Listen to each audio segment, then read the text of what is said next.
जय श्रीराम. स्वागत आहे तुमचं आपल्या एक नवीन व्हिडिओमध्ये. आज ही नेट होतं ना, फायनली नेटचं काम करून घेतो आहे आपण. आता नवीन नेट आणली आहे. इकडं पण हा कोपरा फाटला. आता आहे ना, सर्वात पहिले जुनी नेट आहे ना काढून घेतो, नवीन नेट आहे ना दाखवतो तुम्हाला. चला, बाकी पेपरचं तर तुम्ही मागच्या ब्लॉगमध्ये पाहिलंच असेल. पेपर टाकून घेतला आहे आपण. हे काढायचं आहे ना, जुना पेपर टाकेल त्याच्यामुळे त्याला होल नाही. बाकीचे त्यांना होल आहे. 1.5 फुटा होले, 3 फुटा आपण जे काही लागवड करणार आहे. आता तुम्ही व्हिडिओमध्ये राहिलाच, तुम्हाला दाखवून देईल काय लागवड करणार आहे. हा पॅच आपण जो शिवला होता तो, ही जुनी नेट आहे. आणि आता ही नेट लावून घेऊ. येईडावच आहे. चला येतो वावरून. पहिली जुनी नेट काढून घ्यायची. जुनी नेट काढून घेतो, नवीन नेट दाखवतो तुम्हाला कशी आणली. व्हाईटमध्ये आहे ही, ग्रीन आहे ना ती व्हाईटमध्ये. पण ती एकदम सोपी बांधायला. ती याला कसं हे स्टिचेस द्यावं लागत आहे, त्याला स्टिचेस नाही जास्त. दाखवतो मी तुम्हाला ती बांधताना. पण नेट बांधून तर झाली आपली. अशा प्रकारे काही दिसते, ठीकठाक दिसते. सध्याचं तात्पुरतं काम ठीक आहे. ही शेड नेटची नेट आहे ना, ही जर भेटली ना तर मी ही नेट पण राहून देणार आहे. आणि हिच्यावरतीच ती नेट लावून देऊ नाही का. हे बा, आता जेवढी फाटेल होती तेवढी शिवून घेतली. इथं बी हा पॅच होता, या पॅचला पण लावून घेतली. जशी होती तशी लावून घेतली. म्हटलं सध्याचं चालू काम. आणि ही दुसरी नेट आणायचा विचार चालू होता, पण परत म्हटलं व्हेंटिलेशनला ना जागा राहत नाही त्याला. त्यामुळे इथं खाली बी आहे ना व्हेंटिलेशनला जागा आहे, त्याच्यामुळे म्हटलं राहून देऊ. हे असं काय आहे. आता उद्या का नाही तर परवा का रोप येऊन जाईल आणि लागवडीला चालू करून देऊ. 2 दिवसांनी वणीला जायचं आहे, तर वणीचं सेपरेट एक ब्लॉक टाकणार आहे नाही का. निघाल्यापासून देवीचं दर्शन वगैरे सर्व करून देईल तुम्हाला. आली वेळ तर सापुतारा हिल स्टेशनला पण जायचं आहे, ते पण पाहू. फिक्स नाही, कारण घरी कामं जास्त आहे त्याच्यामुळं आहे ना. बघू टाईमनुसार, कारण तिकडे गेलं म्हणजे ना 1 दिवस पूर्ण जाईल.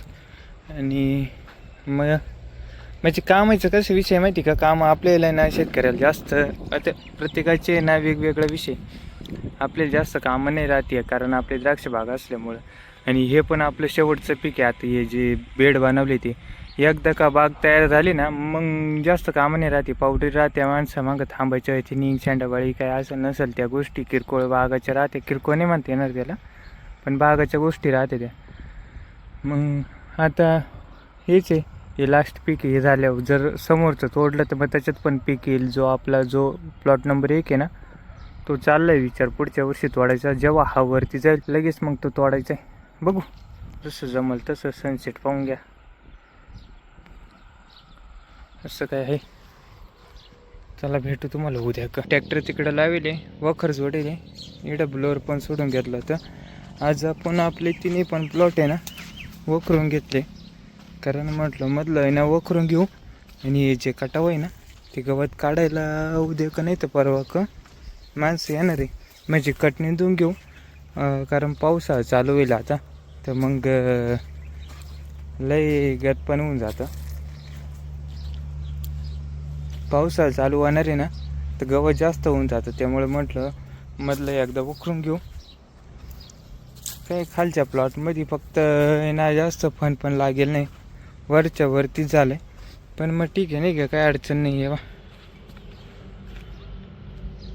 याचं कसं थोडीशी माती निघाली, त्याची नाही निघाली. तर मग घेतलं आज पण घेतलं. दुपारून एक रूम आवरायचं आहे, कारण आपले का ज्या बाटल्या वगैरे पावडरच्या होत्या ना, तर ते भंगारमध्ये द्यायचे आहे. म्हणजे ज्या वस्तू आहे त्या. आणि उद्या का सकाळी पहिले ना याचे बुडं आहे ना साफ करून घ्यायला लागतील. जास्त नाही कुठं मुडाचे, पण मग नाही का एक चक्कर मारून घेतलं तर थोडं टापटिप व्यवस्थित दिसत होतं. त्याच्यामुळे म्हटलं मग एक चक्कर मारून घेऊ, काही विषय नाही का. आणि दुसरा विषय असं राहिला की आता हेच आहे. आणि आज दुपारून जमलं तर जे आपल्याला आहे ना नवीन प्लॉट तयार केला आहे, मागच्या व्हिडिओमध्ये तुम्ही पाहिलंच असेल, जे बेड तयार करून घेतले आपण, त्यासाठी ना आपण रोप आणायला जायचं आहे दुपारून. त्या प्लॉटमध्ये ना टमॅटो करतो आहे आपण. मग ते टमॅटोचे रोप घेऊन येऊ. तयार करायला दिलं आहे, 25 दिवसात झाल्यावर आपण लावतो ना, त्याच्यामुळं मग 2 दिवस आहे. मग आज आणून ठेवू, उद्या का लावायला सुरुवात करून द्यायची त्याला. मग आजसाठी एवढंच होतं.